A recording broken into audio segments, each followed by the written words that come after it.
Shalom mwana wa Mungu, karibu tujifunze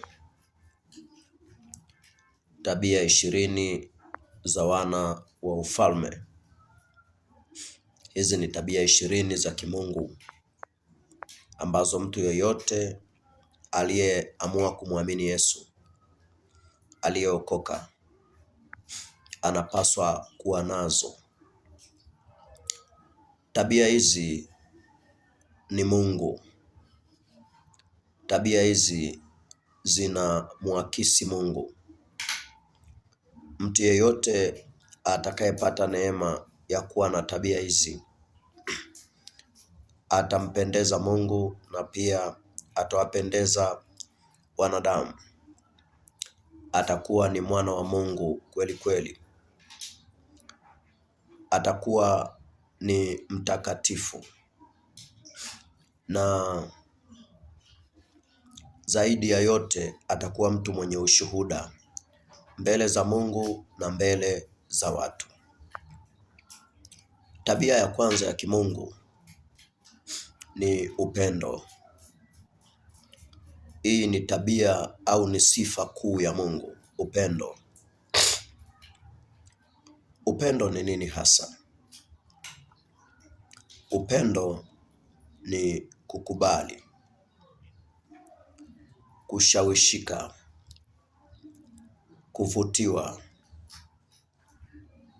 kujali, kuambatana na huo ndio upendo. Kwa hiyo upendo ni sifa kuu ya Mungu na ni tabia kuu ya Mungu, na hauwezi kuwa na upendo wa kweli isipokuwa unamcha Mungu. Kwa maana hiyo ni kusema, ili uweze kujifunza kupenda na ili uweze kuwa na upendo, ni lazima uwe umeokoka. Ni lazima uwe muamini. Ni lazima umwamini Yesu katika roho na kweli. Bila Mungu utakuwa na fake love. Bila Mungu utakuwa na upendo wa nje. Lakini upendo wa ndani ni neema ya Mungu. Upendo wa ndani ni tunda la Roho. Kadiri unavyomtafuta Mungu kwa sala, kwa maombi, kwa mafungo, kwa sadaka, kwa kuimba, kwa kuhubiri, kwa kujitenga na dhambi, kadiri unavyotafuta uso wa Mungu, ndivyo unavyozidi kumwakisi Mungu kwa tabia zake, na hasa hii tabia kuu ya upendo. Biblia inasema Mungu ni pendo. Kwa hiyo hauwezi kumtenganisha Mungu na upendo. Mungu ni pendo. Pendo unayenisikiliza. Kama tunaona mashaka kwenye mahusiano ya urafiki, ni kwa sababu ya kukosa pendo la kweli. Kama tunaona mashaka kwenye mahusiano ya ujamaa wetu, ni kwa sababu ya kukosa pendo la kweli. Kama tunaona mashaka kwenye mahusiano ya udugu wetu, ni kwa sababu ya kukosa pendo la kweli. Kama tunaona mashaka kwenye mahusiano makanisani, ni kwa sababu ya kukosa pendo la kweli. Kama tunaona mashaka kwenye jamii zetu tunamotokea, tunaishi kwa kutokuaminiana, tunaishi kwa kutokuchukuliana, ni kwa sababu ya kukosa pendo la kweli.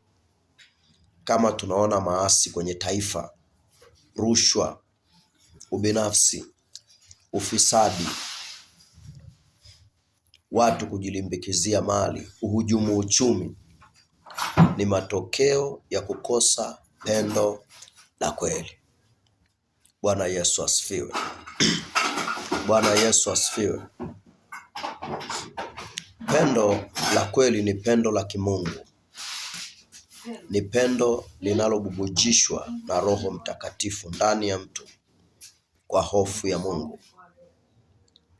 Lakini pendo la kibinadamu ni pendo la nje, ambalo mtu anaweza kukuchekea wakati ni mchawi. Mtu anaweza kukusifu wakati ana chuki moyoni. Mtu anaweza kukupongeza na akakupa zawadi wakati hapendi unachokifanya. Kwa nje mnaweza kuonekana mko pamoja, lakini kwa ndani kila mtu ana jambo lake. Mahusiano leo ya ndoa yamekuwa magumu ni kwa sababu ya kukosa pendo la kweli. Pendo la kimungu. Sasa tabia ya Mungu ni upendo kwetu sisi. Na hiyo tabia ya Mungu ya upendo ni upendo usiotaka faida yoyote. Lakini upendo wa kibinadamu unaangalia zaidi maslahi. Unaangalia zaidi faida. Pendo unayenisikiliza, amua kujifunza pendo kwa Mungu. Utakuwa mtu unayempendeza Mungu na utakuwa mtu unayewapendeza watu. Vita tunazoshuhudia leo ni kukosekana kwa upendo. Umwagaji damu tunaoshuhudia leo ni kukosekana kwa upendo.